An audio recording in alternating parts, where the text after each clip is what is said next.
मैं आपसे एक सवाल पूछता हूँ कि क्या आप थकावट की वजह से चूर हो चुके हैं? आज आपको थकना नहीं होगा और मैं बताना चाहूँगा कि क्यों। आइए सीधा अपनी इबादत की तरफ चलते हैं।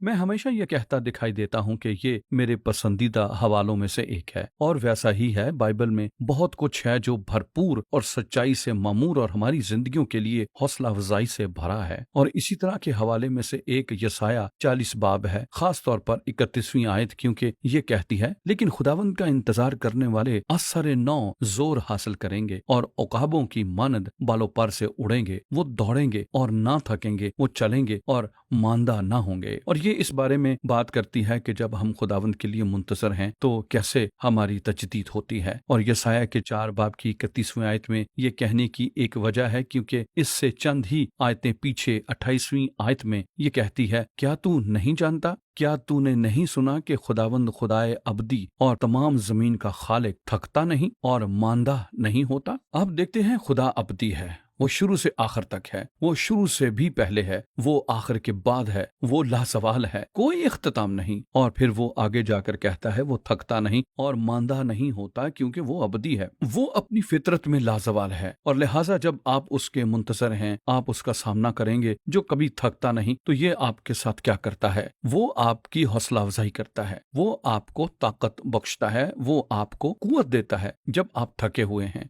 आप दौड़ना शुरू करेंगे, आप चलेंगे, आप वो करेंगे जो खुदा चाहता है कि आप करें। जो कुछ उसने आपके लिए रखा है, आप उसे जारी रखेंगे। हमें खुदा का मुंतजर होना सीखना है, क्योंकि वो अबदी है। मुझे याद है कई साल पहले मैं पाकिस्तान में था। मैं अपना आप मनादी और खिदमत के लिए दे चुका था और मैं थका हुआ था। मैंने पहले कभी ऐसा महसूस नहीं किया था। और मुझे अपनी बीवी से ये कहना याद है, मेरी अजीजा, मैं बहुत थक गया हूँ, मैं ये छोड़ना चाहता हूँ। इससे पहले मैंने खत्म करने का कभी नहीं सोचा था। और मैं आपको बताना चाहता हूँ, जैसे ही उन्हें पता चला कुछ गलत है, वो दुआ करने चली गईं और मुझे खुदावन का इंतजार करने और उसकी हजूरी में जाने के लिए कुछ वक्त दरकार था। और जब मैंने ऐसा किया तो उसने मुझे तरोताज़ा किया, उसने मेरी तजदीद कर दी, उसने मुझे मेरी कुव्वत लौटा दी, क्योंकि वो अबदी खुदा है। और आज आप थके हुए हैं तो खुदावन का इंतजार करें, उसका इंतजार करें, पुरसकून हो जाएं और रुक जाएं, अपनी मसरूफियत को ख़त्म करें और उसका इंतज़ार करें।